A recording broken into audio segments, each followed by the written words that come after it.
Fala, leitores da Bíblia, graça e paz, como é que vocês estão? Tudo bem? Hoje a gente vai ler 2 capítulo 27 e 28, e vamos ler também 2 capítulo 4. Vamos orar? Senhor nosso Deus e Pai, buscamos a Tua face nessa hora, queremos ouvir Tua voz, queremos aprender do Senhor, queremos ser guiados pelo Teu Santo Espírito através da Tua palavra, então nos ensina, nos admoesta, nos consola, enfim, ó Deus, trabalha na nossa vida, Pai, a partir da Tua palavra, Senhor, em nome de Jesus. Amém. Muito bem, 2 capítulo 27, o reinado de Jotão, de Judá. Jotão tinha 25 anos de idade quando começou a reinar e reinou 16 anos em Jerusalém. A mãe dele se chamava Jerusa e era filha de Zadok. Fez o que era reto aos olhos do Senhor, segundo tudo o que Uzias, seu pai, havia feito, exceto que não entrou no templo do Senhor. E o povo continuava na prática do mal. Então ele fez o que era reto, conforme o caminho do seu pai Uzias, mas ele não entrou no templo, né? Talvez ele não tenha tido interesse, talvez não tenha se sentido qualificado, enfim, e não tratou para eliminar talvez o mal praticado pelo povo, né? Diz o versículo 3 que ele edificou o portão de cima da casa do Senhor e também edificou muitas obras sobre a muralha de Ofel. Também construiu cidades na região montanhosa de Judá e castelos e torres nos bosques. Ele também guerreou contra o rei dos filhos de Amon e o derrotou, de modo que os filhos de Amon naquele ano lhe deram 3.400 quilos de prata, 1.000 toneladas de trigo e 1.000 toneladas de cevada. E eles lhe trouxeram isto também no segundo e no terceiro ano. Assim Jotão se tornou cada vez mais poderoso porque dirigiu seus caminhos segundo a vontade do Senhor seu Deus. Então, o fato de outros povos trazerem essas especiarias, né, cevada, trigo, era como um tributo. Significa que eles estavam se rendendo ao poder de Jotão e do reino de Judá, né? Versículo 6 diz que ele andava nos caminhos, dirigiu seus caminhos segundo a vontade do Senhor seu Deus. Quanto aos demais atos de Jotão, todas as suas guerras e empreendimentos, eis que está tudo escrito no livro da história dos reis de Israel e de Judá. Tinha 25 anos de idade quando começou a reinar e reinou 16 anos em Jerusalém. Jotão morreu e foi sepultado na cidade de Davi, e Acás, seu filho, reinou em seu lugar. Muito bem, agora o capítulo 28. Acás tinha 20 anos de idade quando começou a reinar e reinou 16 anos em Jerusalém. Não fez o que era reto aos olhos do Senhor, ao contrário de Davi, seu pai. Andou nos caminhos dos reis de Israel e até fez imagens fundidas aos Baalins. Também queimou incenso no vale de Ben-Hinom e, olha só, queimou os seus próprios filhos, segundo as abominações dos gentios que o Senhor havia expulsado de diante dos filhos de Israel. Queimar os próprios filhos era uma prática pagã. A idolatria sempre leva à desvalorização da vida.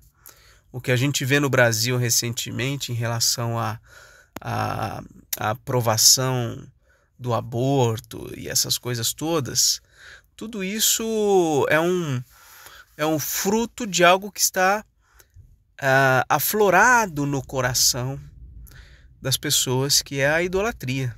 A idolatria pagã é uma vida voltada não ao Deus vivo verdadeiro, mas a si mesmo, e as aspirações pessoais leva à desvalorização do outro, à desvalorização da vida humana, por exemplo, através do aborto, né? Então, é muito triste que mesmo no meio do povo de Deus, alguém que tinha todo o referencial para não incorrer num erro como esse, mesmo assim a gente vê a presença desse pecado gravíssimo, né? Então Acás foi um dos que fez isto.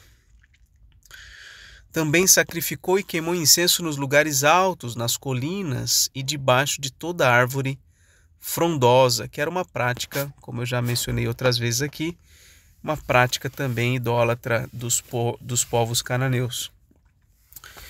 Por isso o Senhor seu Deus o entregou nas mãos do rei dos sírios, os quais o derrotaram e fizeram uma grande multidão de prisioneiros que foram levados para Damasco. Acás também foi entregue nas mãos do rei de Israel, que lhe impôs grande derrota. Num só dia, Peca, filho de Remalias, matou em Judá 120.000, todos homens poderosos, por terem abandonado o Senhor, Deus de seus pais. Olha só, uma das consequências, né, do pecado de um rei, a morte sobre todo o povo, né? 120.000 homens poderosos, porque abandonaram o Senhor. Hoje em dia Deus é o mesmo. Deus também se ira contra o pecado, mas por alguma razão ele não faz as consequências do pecado virem tão imediatamente assim. Então a gente vê muitos homens incorrendo em graves pecados e não recebendo a devida punição de forma tão imediata, né? Mas aqui isso aconteceu. Tão logo o rei pecou, então a derrota veio, morte e tudo mais, né? Muitas consequências terríveis. Zicre, homem valente, versículo 7. Zicre, homem valente de Efraim, matou Maazéias, filho do rei, Asricão, alto oficial do palácio, e Eucana, o segundo depois do rei. Os filhos de Israel levaram presos de Judá, seu povo irmão, 200.000 mulheres, filhos e filhas. Saquearam também muitos despojos que levaram para Samaria. Então veja, o próprio povo de Israel levou cativo seus irmãos judeus, mulheres, filhos, filhas, enfim, fizeram uma desgraça ali, né? Versículo 9. Havia em Samaria um profeta do Senhor, cujo nome era Oded. Ele saiu ao encontro do exército que voltava para Samaria e lhe disse para o exército: eis que o Senhor, o Deus de seus pais, ficou irado com Judá e os entregou nas mãos de vocês. E vocês os mataram com tamanha raiva que chegou até os céus. Agora vocês estão querendo fazer dos filhos de Judá e de Jerusalém os seus escravos e as suas escravas. Será que vocês não são culpados diante do Senhor seu Deus? Agora escutem o que vou dizer e mandem de volta os prisioneiros que vocês fizeram entre os seus irmãos, porque o furor da ira do Senhor está sobre vocês. Olha só, Deus usou Israel para disciplinar Judá, e Israel fez isso com tanta raiva que levou eles cativos para serem escravos, e agora vem um profeta do Senhor e fala para eles: olha, vocês não mediram a mão de vocês, vocês erraram, não podiam ter feito isso, então mandem de volta esse pessoal, eles não podem ser escravos de vocês. Versículo 12. Então alguns dos chefes dos filhos de Efraim, a saber, Azarias, filho de Joanã, Berequias, filho de Mesilemote, Jeisquias, filho de Salum, e Amasa, filho de Adlai, se levantaram contra os que voltaram da guerra e lhes disseram: não tragam esses prisioneiros para cá, porque vocês estão querendo aumentar ainda mais os nossos pecados e a nossa culpa diante do Senhor. A nossa culpa já é grande, o furor da ira do Senhor está sobre Israel. Então os homens armados deixaram os prisioneiros e o despojo diante dos chefes e de toda a congregação. Os homens que foram citados nominalmente se levantaram, cuidaram dos prisioneiros e com as roupas que estavam no meio dos despojos vestiram todos os que estavam nus. Deram-lhes roupas, sandálias, comida, bebida e os ungiram. Fizeram montar em jumentos todos que estavam fracos e os levaram até Jericó, a cidade das palmeiras, a seus irmãos. Então voltaram para Samaria. Então, por misericórdia de Deus, ali veio o profeta e fez as coisas se apaziguarem, né? Eles retornarem para Judá. Naquele tempo, o rei Acaz mandou pedir aos reis da Assíria que o ajudassem, porque de novo os edomitas tinham vindo e derrotado Judá, levando alguns prisioneiros. Também os filisteus atacaram as cidades de Cefelá e do sul de Judá. Tomaram Bet-Semes, Aijalon, Gederote, Socó e suas aldeias, Timna e suas aldeias, e Ginzo e suas aldeias, e ficaram morando ali, porque o Senhor humilhou Judá por causa do rei Acaz, porque este havia permitido que Judá caísse em imoralidade e foi completamente infiel ao Senhor. Olha só o que esse versículo 19 está esclarecendo. O Senhor humilhou Judá por causa do seu rei, por causa de Acaz, porque Acaz tinha permitido que Judá caísse em imoralidade e foi completamente infiel. Ele foi infiel, completamente infiel ao Senhor. Então foi um péssimo rei e por causa dele todo o povo sofreu na mão do Senhor. O rei Tiglat-Pileser da Assíria atendeu ao pedido de Acaz, porém, em vez de ajudá-lo, deixou-o num aperto ainda maior, porque Acaz pegou objetos da casa do Senhor, do palácio real e das casas dos príncipes e o deu ao rei da Assíria. Porém, isso não lhe serviu de nada. No tempo da sua angústia, foi ainda mais infiel ao Senhor. Ele mesmo, o rei Acaz, ofereceu sacrifícios aos deuses de Damasco, que o derrotaram, pois pensava, visto que os deuses dos reis da Síria os ajudam, eu lhes oferecerei sacrifícios para me ajudarem a mim também. Porém, eles foram a sua ruína e a de todo Israel. A casa juntou os utensílios da casa de Deus, os quebrou em pedaços e fechou os portões da casa do Senhor. E fez para si altares em todos os cantos de Jerusalém. Em cada cidade de Judá construiu lugares altos para queimar incenso a outros deuses e assim provocou a ira do Senhor, Deus de seus pais. Quanto aos demais atos de Acaz e a todos os seus caminhos, tanto os primeiros como os últimos, está tudo escrito no livro da história dos reis de Judá e de Israel. Acaz morreu e foi sepultado na cidade de Jerusalém, mas não nos túmulos dos reis de Israel. E Ezequias, seu filho, reinou em seu lugar. E o capítulo 29 a gente lê posteriormente. Agora vamos à segunda carta de Paulo aos Coríntios, capítulo 4, se eu não estou enganado. Deixa eu confirmar aqui se é o capítulo 4 mesmo. Deixe-me ver aqui. Isto. Segundo aos Coríntios, capítulo 4. Por isso, tendo este ministério, segundo a misericórdia que nos foi dada, não desanimamos. Pelo contrário, rejeitamos as coisas ocultas que trazem vergonha, não agindo com astúcia nem adulterando a palavra de Deus. E assim, pela manifestação da verdade, nos recomendamos à consciência de todos na presença de Deus. Mas se o nosso evangelho ainda está encoberto, é para os que se perdem que ele está encoberto, nos quais o Deus deste mundo cegou o entendimento dos descrentes, para que não lhes resplandeça a luz do evangelho da glória de Cristo, o qual é a imagem de Deus.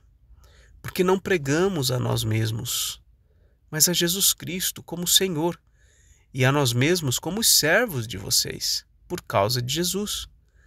Porque Deus, que disse, das trevas resplandeça a luz, Ele mesmo resplandeceu em nosso coração, para a iluminação do conhecimento da glória de Deus na face de Cristo. Temos, porém, este tesouro em vasos de barro, para que se veja a excelência do para que se veja que a excelência do poder provém de Deus, não de nós. Em tudo somos atribulados, porém não angustiados. Ficamos perplexos, porém não desanimados. Somos perseguidos, porém não abandonados. Somos derrubados, porém não destruídos. Levamos sempre no corpo o morrer de Jesus, para que também a vida dele se manifeste em nosso corpo. Porque nós que vivemos, somos sempre entregues à morte por causa de Jesus, para que também a vida de Jesus se manifeste em nossa carne mortal, de modo que em nós opera a morte, em vocês a vida. Tendo, porém, o mesmo espírito de fé, como está escrito, eu criei, por isso falei, também nós cremos, e por isso também falamos, sabendo que aquele que ressuscitou o Senhor Jesus também nos ressuscitará com Jesus e nos apresentará juntamente com vocês. Porque tudo isso é para o bem de vocês, para que a graça, multiplicando-se, torne abundantes as ações de graças por meio de muitos, para a glória de Deus. Por isso, não desanimamos. Pelo contrário, mesmo que o nosso ser exterior se desgaste, o nosso ser interior se renova dia a dia, porque a nossa leve e momentânea tribulação produz para nós um eterno peso de glória, acima de toda comparação, na medida em que não olhamos para as coisas que se veem, mas para as que se não veem, porque as coisas que se veem são temporais, mas as que se não veem são eternas. Bom, parece que Paulo está defendendo o seu apostolado, defendendo o seu procedimento, sua conduta, né? Alguns poderiam julgar que ele era um homem fraco, poderiam julgar o procedimento, o comportamento dele por alguma razão, né? O fato dele estar sofrendo tanto poderia para muitos surgir a ideia de que ele então estivesse fazendo coisas erradas, por isso que ele estava sendo tanto perseguido e sofrendo tanto. Mas ele está dizendo que tudo isso tem uma razão, né? Ele está mostrando que ele é como um vaso mesmo, um vaso de barro, um vaso frágil, um vaso imperfeito, sujeito a muitas coisas. E justamente para que o evangelho seja por ele carregado e ministrado, né? E de modo que o poder e a glória seja só do Senhor e não dele. E então, creio que isso ajuda a gente a entender um pouco o que ele está colocando aqui, né?